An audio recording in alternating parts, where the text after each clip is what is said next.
अशोक। बिंदुसार का उत्तराधिकारी अशोक महान हुआ, जो 269 ईसा पूर्व में मगध की राजगद्दी पर बैठा। अशोक ने कश्मीर में श्रीनगर बसाया। अशोक ने नेपाल में ललितपत्तनम नगर बसाया। राजगद्दी पर बैठने के समय अशोक अवंती का राज्यपाल था। मास्की एवं गुर्जरा अभिलेख में अशोक का नाम अशोक मिलता है। पुराणों में अशोक को अशोकवर्धन कहा गया है। अशोक ने राजगद्दी पर बैठने के 8 वर्ष बाद 261 ईसा पूर्व में कलिंग पर आक्रमण कर दिया और कलिंग की राजधानी तोसली पर अधिकार कर लिया। कलिंग का राजा खारवेल था, जो जैन धर्म का अनुयायी था। इस युद्ध में भयंकर मारकाट को देखकर अशोक को बहुत दुख हुआ और उसने कभी भी युद्ध नहीं करने का निर्णय लिया। इस युद्ध के बाद अशोक ने बौद्ध धर्म अपना लिया। पहले वह भगवान शिव की पूजा करता था।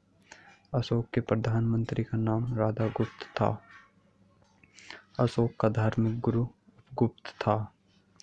अशोक की माता का नाम सुभद्रांगी था। वह चंपा के एक ब्राह्मण की पुत्री थी। असंधिमित्रा एवं कारुबाकी अशोक की पत्नियां थीं। भारत में शिलालेख का सबसे पहला प्रचलन अशोक ने किया। अशोक द्वारा शिलालेख में ब्राह्मी, खरोष्टी, ग्रीक एवं अरमाइक लिपि का प्रयोग हुआ है।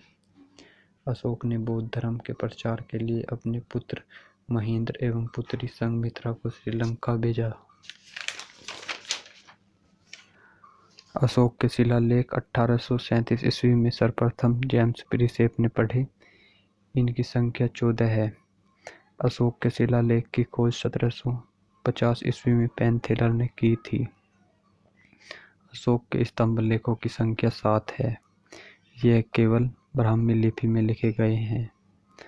अशोक के दरबार में डियानीसियस मिस्र नामक राजदूत आया था, जो मिस्र के राजा फिलाडेल्फस टोलमी II ने भेजा था। अशोक के शिलालेख में सबसे लंबा शिलालेख 7वां है। कौशाम्बी अभिलेख को रानी का अभिलेख कहा जाता है। अशोक का सबसे छोटा स्तंभ लेख रुम्मीदेही है। अशोक का सारेकुना अभिलेख ग्रीक एवं अरमाइक भाषा में है। कलिंग के युद्ध का वर्णन 13वें शिलालेख में है। अर्थशास्त्र में शीर्षस्थ अधिकारी को तीर्थ महामात्र कहते हैं। इनकी संख्या 18 थी।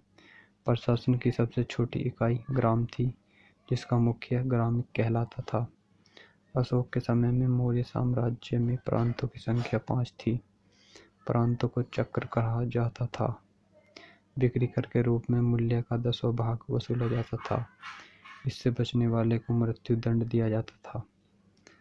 युद्ध क्षेत्र में सेना का नेतृत्व करने वाले अधिकारी को नायक कहलाता था। अर्थशास्त्र में गुप्तचर को गूढ़ पुरुष कहा गया है। सरकारी भूमि को सीता भूमि कहा जाता था। नंदवंश का विनाश करने में चंद्रगुप्त मौर्य ने कश्मीर के राजा प्रवर्तक से सहायता प्राप्त की थी। मौर्य शासन 137 वर्षों तक रहा। मौर्य वंश का अंतिम शासक बृहद्रथ था। इसकी हत्या इसके सेनापति पुष्यमित्र शुंग ने 185 ईसा पूर्व में कर दी और मगध पर शुंग वंश की नींव डाली। मौर्य साम्राज्य की मुद्रा पर्ण थी। अशोक का नाम देवताओं का प्रिय भी है।